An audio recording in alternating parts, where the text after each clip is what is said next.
If you've been doing your coaching business for a couple of years now, 3 years, 5 years, maybe even 10 or more, and you're still relying on the very same ways that you created your first clients, then this video is for you. Because you'll probably notice that the stuff that helps you create your first clients tends to stop working after a while. A lot of coaches tend not to realize that the thing which is actually killing their growth in their business isn't their offer, it's not their marketing, their content, their niche, and things like that. It's how they're showing up in their business and how they're showing up in the conversations that they're having with potential clients.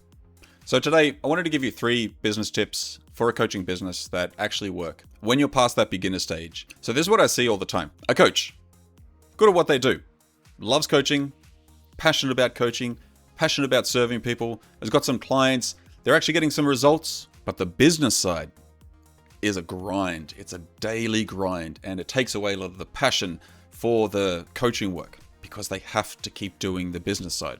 This is when the pipeline is inconsistent or the revenue is going up and down. And every conversation that they're having with a potential client has got this weird type of pressure to it because they know that they need the sale. That's when you're sitting there and when the person is talking about their challenges or their situation, half of your brain is trying to run a script and trying to think about what to say next. And it's usually around sales. So they're talking and you're thinking like, well, okay, when am I going to pitch? How do I transition into the offer? What if they say no when I do? What am I going to do? And when you're thinking like this, the person on the other end, they can feel it. They may not be able to name it or label it specifically, but they can feel that something's off or that it's starting to feel transactional rather than a coach trying to help someone. And that's usually around the same time when they'll say something like, okay, I'll think about it. And of course, you never hear from them again. So you may play it off as something which is like, oh, well, this is just the norm. People go off and think about it. And look, there is a little bit of truth to that. But it actually matters more than you think. When you've been doing this for a number of years and the business isn't reflecting where you really want it to be, more importantly, it's not reflecting your ability as a coach, it does something to you. It slowly just chips away at your confidence, not in your coaching, but in you. And that's usually when you start questioning whether this is actually going to work, or if you're even cut out for the business side of things, whether you should just go back to employment and have that stable income, whether you're just kidding yourself that you could make it work to begin with, and you've just been lucky up until now. Because that right there is the real cost, and it goes well beyond any type of revenue. So yeah, this is not just about business tips. If you've watched any of my other videos, you know that we don't talk that much about business, it's more about you. This is more about how you operate and how you're being in the conversations that you're having with potential clients. Okay, so that's enough of an intro. You're probably like, all right, Nathan, come on, just give me the tips. All right, so here they are. These are the things that actually work after, say, year 3 and beyond. Not the typical stuff you would find in a marketing course, but stuff you actually learn by doing this for years and paying attention. So tip number 1 is play the long game. Focus on relationships first. When you're starting out, you're chasing clients, you're chasing sales, you're chasing revenue, you're chasing practically everything. And I get it because you need to eat, you got bills to pay, and you got to pay those bills. But after, say, year 3, that approach starts to fall apart. Because after year 3, you've met a lot of people. You've had hopefully hundreds of conversations, whether they've turned into a client or not. And you've built a network, whether you realize it or not. And the coaches who grow from here are the ones who stop chasing transactions and continue the relationships with the people that they already know, while creating new relationships at the same time. And I'm talking about real relationships, not networking relationships, not those cringe type of insta-pitch, social media type of ways. I mean, genuinely investing in the people that you already know over time. Some of my best clients that I've ever worked with have come from conversations that I've had with them over 12 months before they even signed up. Even longer sometimes. 12 months. They didn't sign up at the time because they weren't ready then. But when they were ready, I was the person they thought of. Or when I reached out to them again, that's when they were ready and I hit them at the right time. That doesn't happen when you're trying to close everyone on the very first call. Rarely does it happen on the first call in my experience. The long game only works if you're willing to actually play it. And most coaches are too impatient to even try. Imagine what it'd be like if you focused on cultivating relationships and playing the long game over a 5 or even 10-year period. By the end of that 5 years, How many genuine, good, deep relationships would you have? And how many of those would be more than happy to invest in a high-ticket coaching program that you're offering because you've invested the time, you know who they are, and when they were finally ready, they said yes. They're going to be way more invested, and not just financially. They are going to be all in. That for me is one of the most powerful way to sign a client, is when they're fully in 100%. Tip number 2, be curious about the person, not the sale. So this one ties into tip 1, because this is what tip number 1 actually looks like in the very moment when you're having the conversations.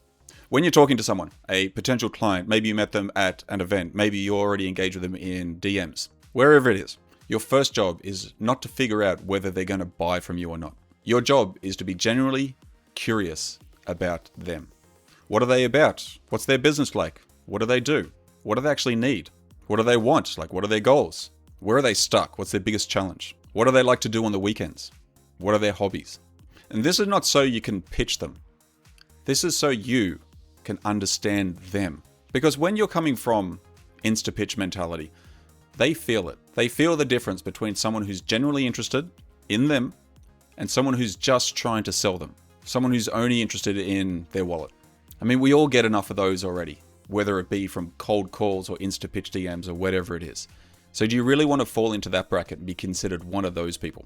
But when someone feels genuinely heard, genuinely understood, engaged in a good conversation with you, that's where trust happens. Not from your sales script, not from the case study that you're sharing or the post that you're sharing with them, not from your website or your testimonials page, from the experience of being in a conversation with you and feeling like you actually give a damn about them. In that initial stage, put the qualification checklist away. Stop mentally scoring people why you're talking to them. Just listen to them. Ask them questions. Learn something about them. Qualification can happen later. But for now, just get to know the person. Understand more about them. Be the only person that reaches out to them that they can walk away and say, we had a great conversation. Didn't try and sell me or anything. Actually, I like this person.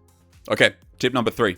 And this one's very counterintuitive when your pipeline is running thin. I know, I get it. Be ready to say no. Not everyone is going to qualify to be a good client for you. And there is a lot of strength in saying no to someone, even when you need the business. If someone isn't a good fit for you, is not a good fit as a client for the people that you want to work with, if their energy's off, if you don't think they're going to do the work, the deep work, the hard work, if they're fighting you on price before you've even started, that has to be a no. I learned this from my sales career before I even started coaching. Because the best salespeople I ever worked with were not the ones who said yes to every single client. They were the ones that could walk away from a deal. And I've had to apply this into my own coaching business more than once, because I've been in conversations with the potential clients within the first 10 minutes. I just knew. I knew they weren't going to be a good fit. I knew they wouldn't be a good client. They would avoid the deep questions, wouldn't answer them. They were apprehensive about everything. They were too stuck in a negative mindset and wouldn't consider the possibility of something better. And I've even had to let a client go because they weren't doing the work. And that's a hard conversation to have. It's hard because you're saying no to money coming in the bank. You're saying no to a testimonial. You might even feel like you're failing this person. But when you keep clients like that who aren't doing the work, they're not paying their bills, whatever it is, in the long run, it's worse. It's worse for them and it's worse for you. When you say yes to the wrong client, when you don't trust your gut, you don't listen to your intuition says, yeah, they're not going to be good, but then the other side says, oh, but you need the money or you want the money in the bank, you end up paying for it. You pay for it with your energy, in the frustration, the results that never come because they were never going to do the work to begin with. And you pay for it because it's a client that can't put up their hand and say, yeah, my coach was amazing. But the flip side to this is the most important part, because when you start saying no to people that aren't a good fit and you're trusting your gut, you're making a lot of room for the clients which you're going to say yes to. The right clients, the ones which will do the work. Because that right there is how your business starts to feel different. It's not about more clients. I mean, we're always sold about, have your calendar full and all that, right? It's not about more clients. It's about better clients. Clients that you want to work with, who will do the work, who are going to get the results and have a great experience. You're both going to have a great experience doing it. So there's a couple of things I want to touch on before I finish up, because when you start offering this way, there's a few shifts that you'll tend to notice. The first thing is that the pressure drops. Conversations actually start to feel different. They start to feel lighter because you're coming at it with a different type of mindset, a different type of energy.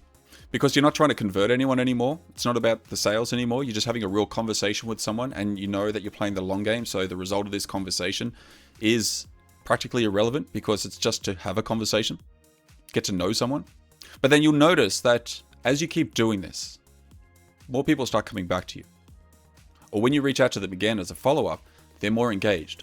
People you spoke to a month ago, 6 months ago, 12 months ago, they're happy to continue the conversation because you didn't push. You just showed up as a real person and spoke to them, got to know them.